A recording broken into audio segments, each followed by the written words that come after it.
So you have to say hello through this one. So this is Tricia Rampe. This is her Twitter.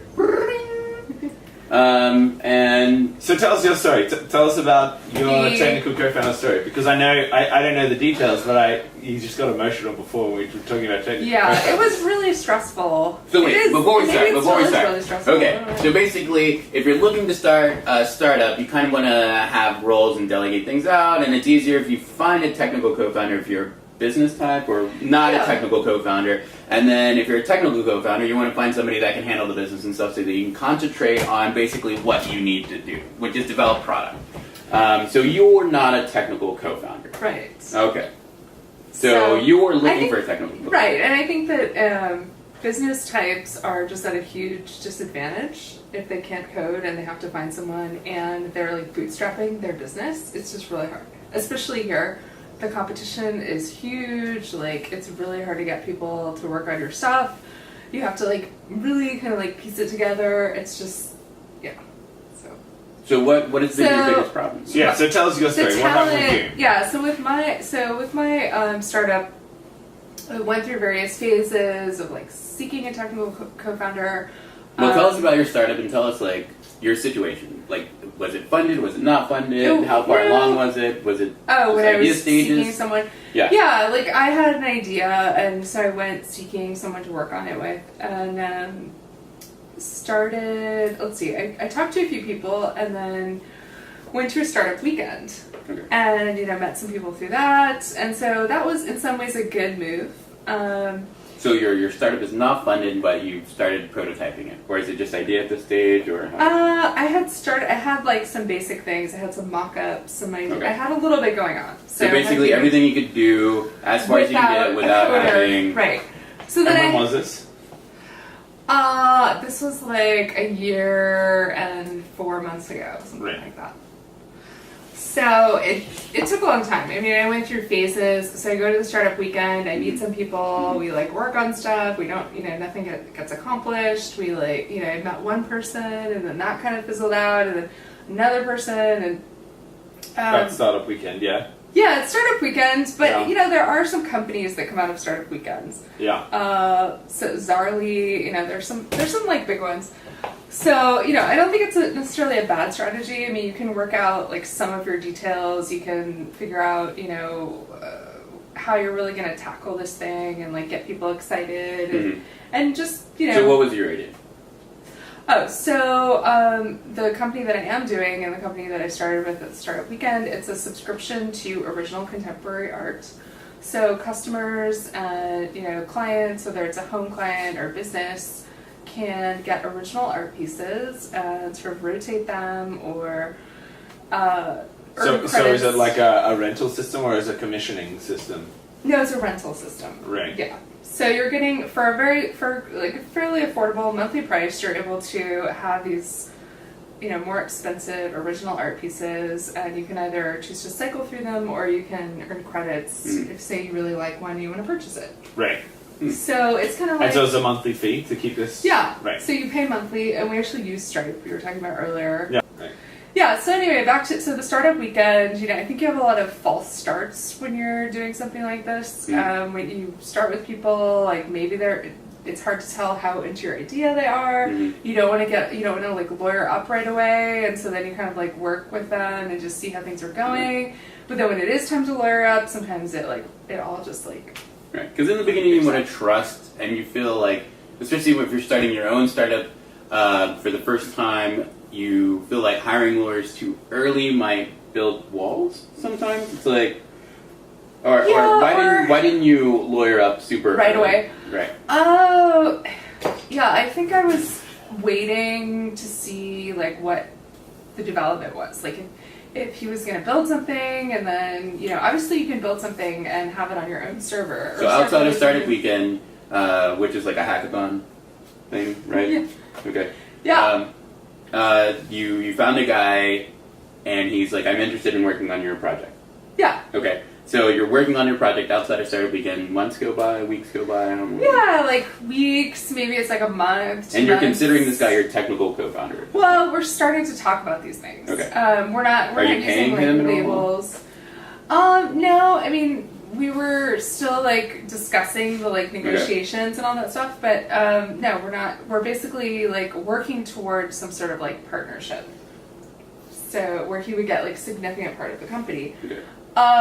But you know, you're sort of like working to that point and trying to get there, and hopefully seeing what you need out of that person, and you know, working together and sort of getting there. But I just spent a really long time frustrated because I wasn't seeing anything, and I was like, you know, time is wasting, and then I went to get a lawyer, and then he still was dragging his feet, and then it just kept going on and on like that. Okay. So fast forward to.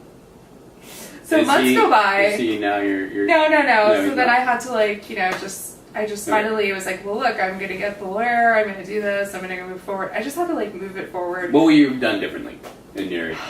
Like, I you had to mean, do I it? don't know. I think that it would have been nice to probably get the legal stuff out of the way earlier, but Legal stuff meaning what? Like the incorporation? the incorporation, setting up the company. But a lot of people working on startups don't want to do that right away because they're not even sure. I mean, that's a whole like the legal structure. Costs money. Costs money. If you just you can do it fairly inexpensively online. But then if you're going to go with a legal package and like a serious law firm, then you need to go and sign documents and like you know. So you want to be sure that the people that are going to be signing in at that point are the people that are going to work on it. So Okay.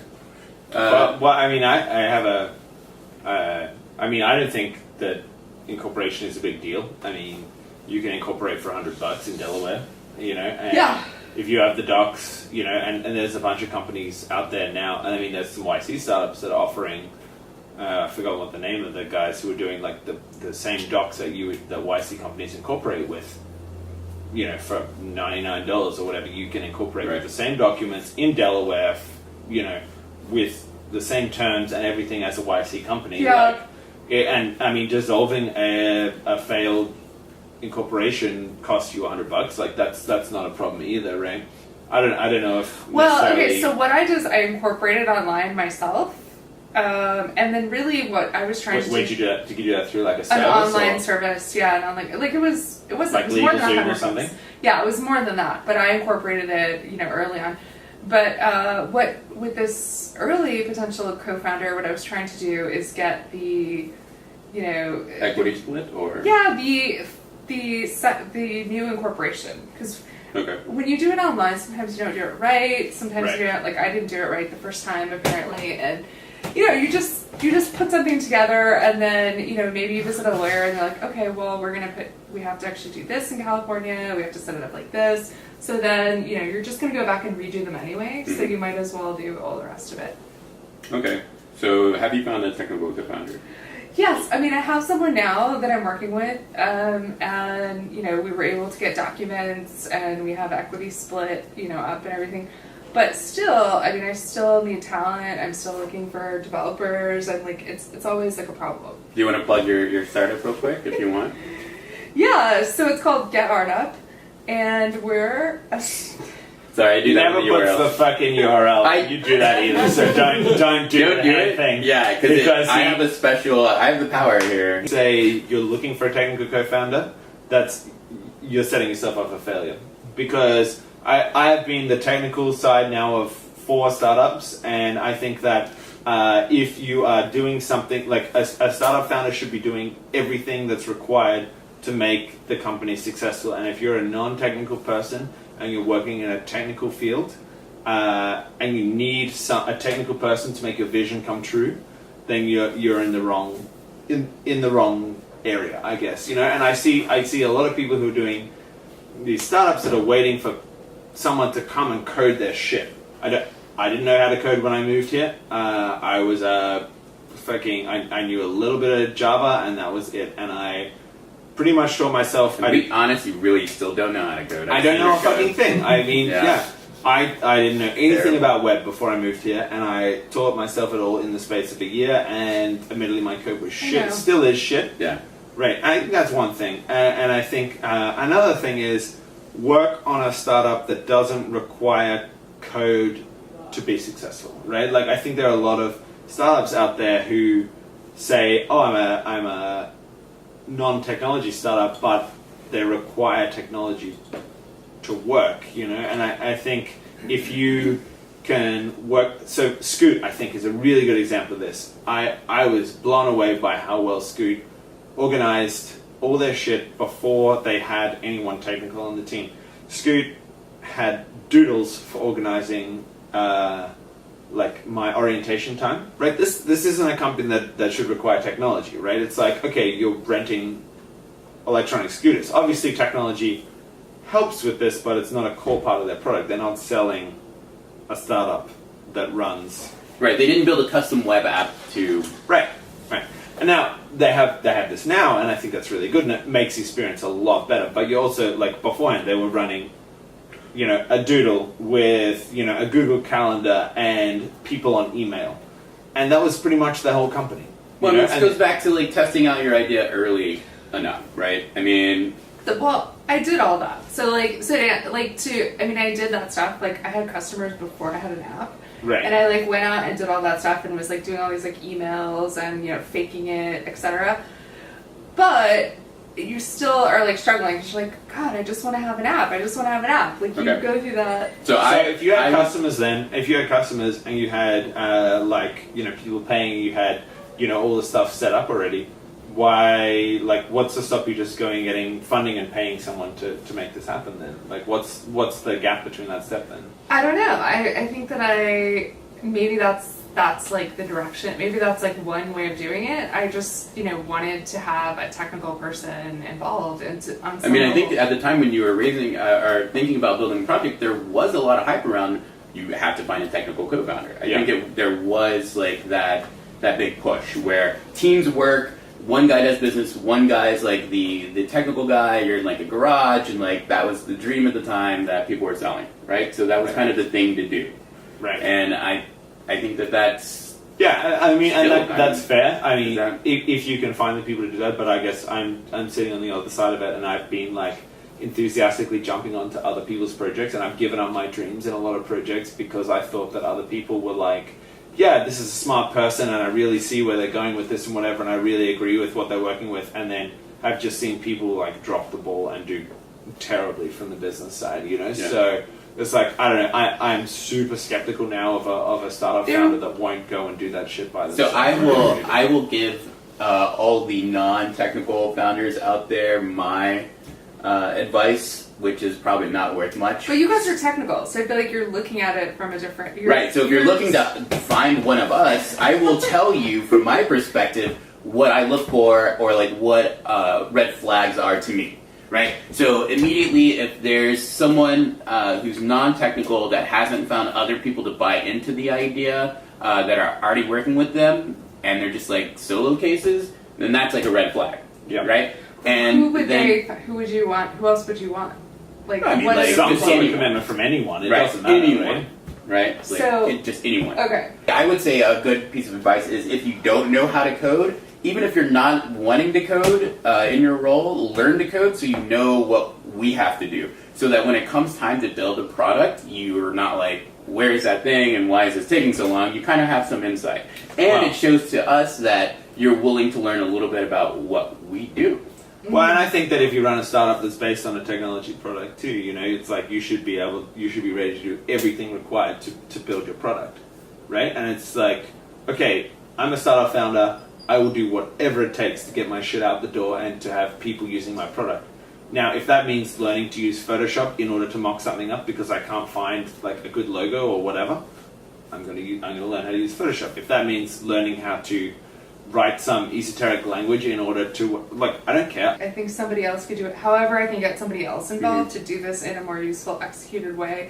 It's going to be a better money spent if it's investors' money, if it's customers' money, if it's part of the business, if it's, it's just going to be well spent versus me sitting here and agonizing over this thing and ripping my hair out. Yeah. So I guess when you're not a technical, you're not into development and you have this idea that you're trying to, you are just at a huge disadvantage. There are some that maybe can reach over and, teach themselves how to code.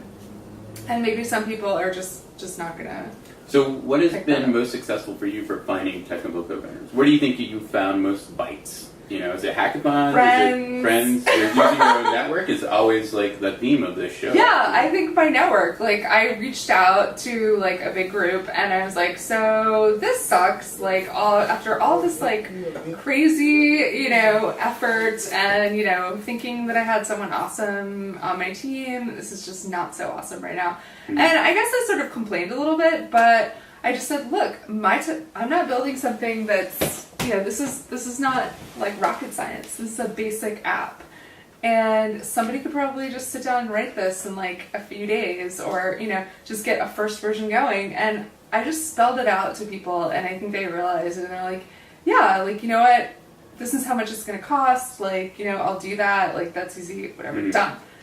And I think that it just took a while to get to that point where I could communicate that and like really know who to reach out to and like do that. Maybe that's the hardest part, is like not going to like go to hackathons or random strangers who are like, I want to build this app. Oh, like, it doesn't work. You should just That's not enough. Yeah.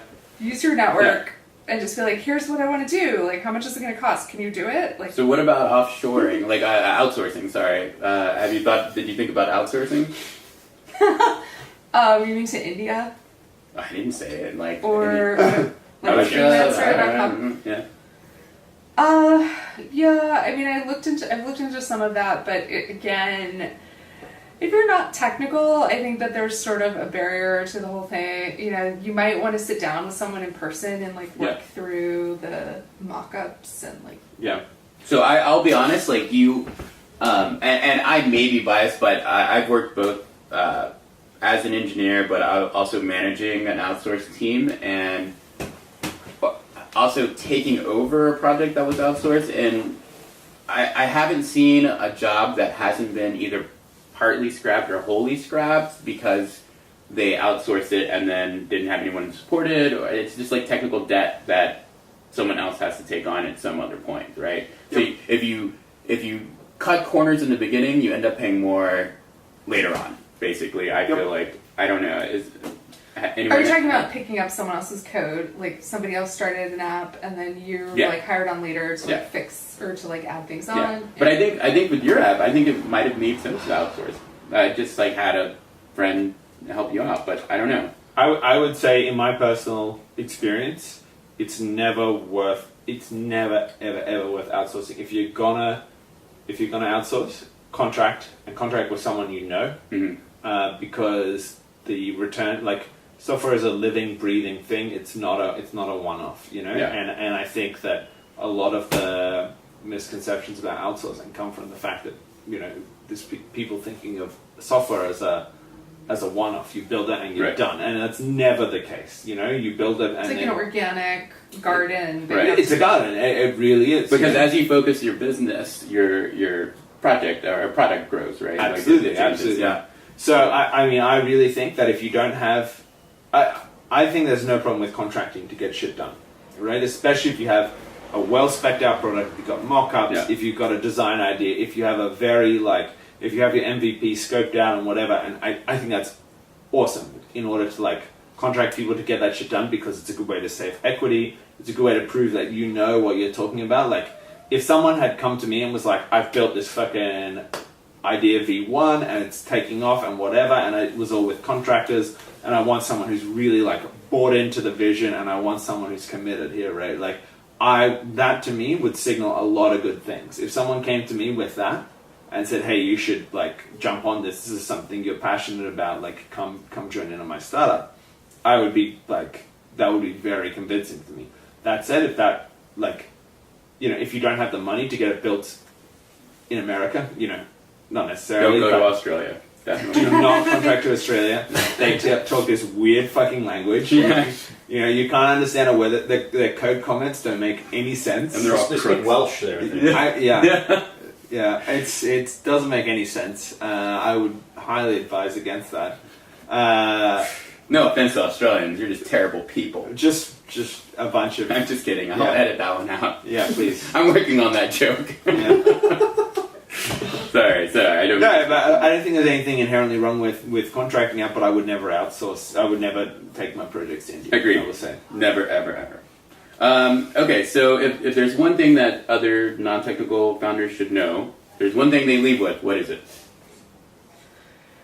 Well, I mean, just, be prepared. If you have this idea, this business, this thing that you're committing yourself to, just be prepared for the difficulties involved with either, like he says, teaching yourself how to code or scrapping it, being scrappy, like finding friends or contracting, whatever you're going to do, just be prepared for it to be really difficult. Okay, so I think that wraps that segment up. Is there anything else we should add to that? No, I think we've been talking about it for like 20 minutes. Yeah, I've had a lot of that. We beat it like a dead horse. Okay, so thanks for tuning in to another episode of Techendo. Yeah, Quentin, should you, Yeah, Quentin, you should come join in so you can see.